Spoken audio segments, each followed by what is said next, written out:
And fourth, contribute to the relief of the poor as becomes a Christian, and that is offerings. Offerings. The offerings in the church go to various causes. There's the minister's wages, for the labourer is worthy of his hire.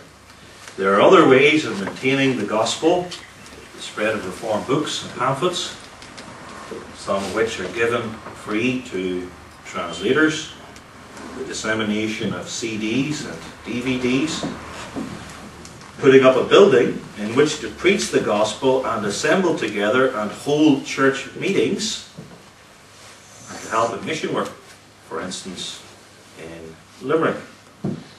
The Catechism especially emphasizes and mentions relief of the poor, which means that though all of us are to help the poor, especially poor saints, in our private capacity, there is also an official capacity of the church through the office of deacon to those who have need or also need to learn how to use their money properly. So your offerings here and your offering this morning goes, both future and past as went, to relieve poor saints in our midst. These things are kept private, of course, and, for instance, a while back to the saints in the Philippines.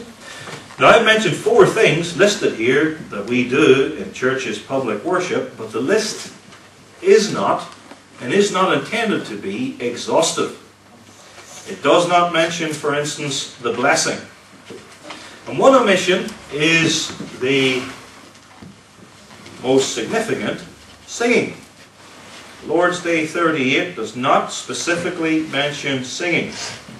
Singing God's praise in the songs of Zion. So let's turn then briefly, and in closing, to the one out of the whole 150 Psalms which is specifically designated a psalm or song for the Sabbath day. Psalm 92. Let's ask ourselves the question. This is a psalm, the canonical psalm about the Sabbath day. What is the proper attitude for the Lord's Day? This psalm hints at it, points at it in various places and in various ways. But there is one point where the psalmist particularly describes his heart's emotions, and that's in verse 4. For thou, Lord, hast made me glad through thy work. I will triumph in the works of thy hands. Glad.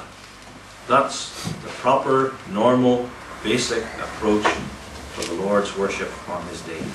Glad. And this is exactly what our call to worship this morning indicated too. After talking about the stone which the builders rejected, Jesus Christ whom they killed, and we saw that recently in our treatment of the parables, it says that this is marvelous in our eyes that God has chosen that rejected stone as the chief cornerstone. And then comes the word, this is the day which the Lord hath made.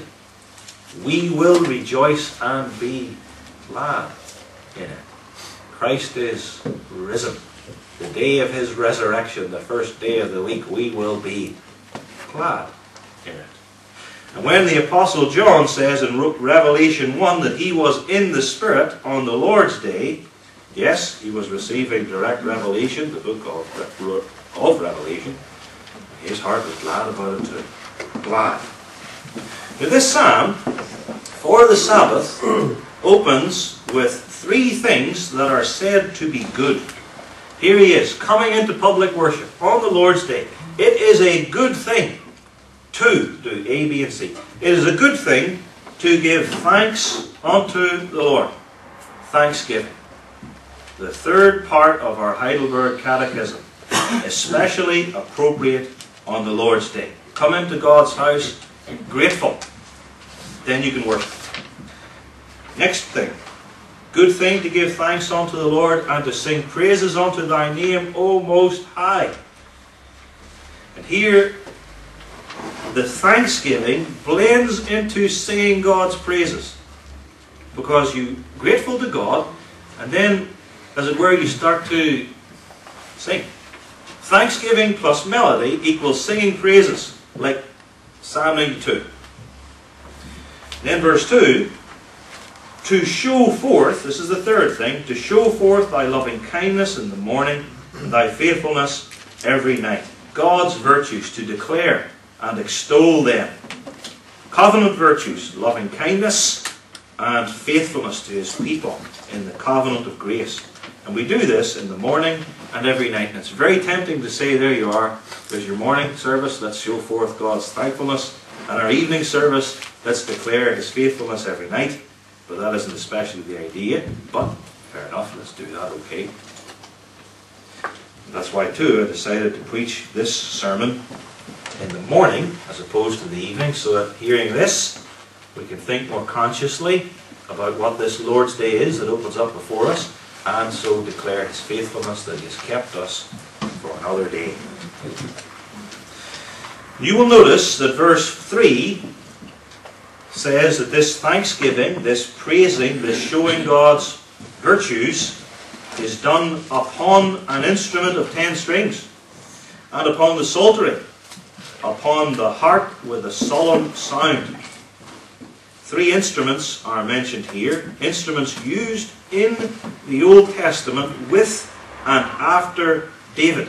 Because instrumental accompaniment came in with David. 2 of them are stringed instruments. The instrument of 10 strings, the harp, and the psaltery is a lute or flute, say most, which is a woodwind instrument. Now, we're not arguing here that we should use these, or that this is some divine command, that we have to use them in public worship. Nobody does use these instruments. I don't know of anybody who comes in with a harp and a lute and does worship. They've got the band.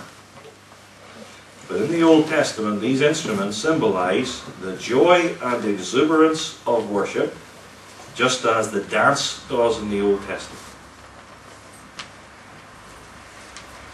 And the psalmist says that he does these things, gives thanks, sings to God, shows forth his virtues on the Sabbath day especially, because God has made him glad through his work. The work there is singular. That is, it's one great work from creation to the end of the world, considered as a whole. God's eternal purpose realized in Jesus Christ. And the psalmist thinks about that, and he says, I'm glad, and so I'm going to come and give thanks and sing praises and extol God's virtues, because I'm glad through his work. I'm going to triumph and take my victory in what God has done. Then he says in verse 5, O Lord, how great are thy works, plural. And thy thoughts are very deep. And he thinks now of some of the works included in God's one work in Jesus Christ. We think of the cross, and the resurrection, and the second coming of Christ, and the preaching of the word, and the gathering of the church, and God's ways with Israel. And thy thoughts that lay behind these works are very deep, very deep.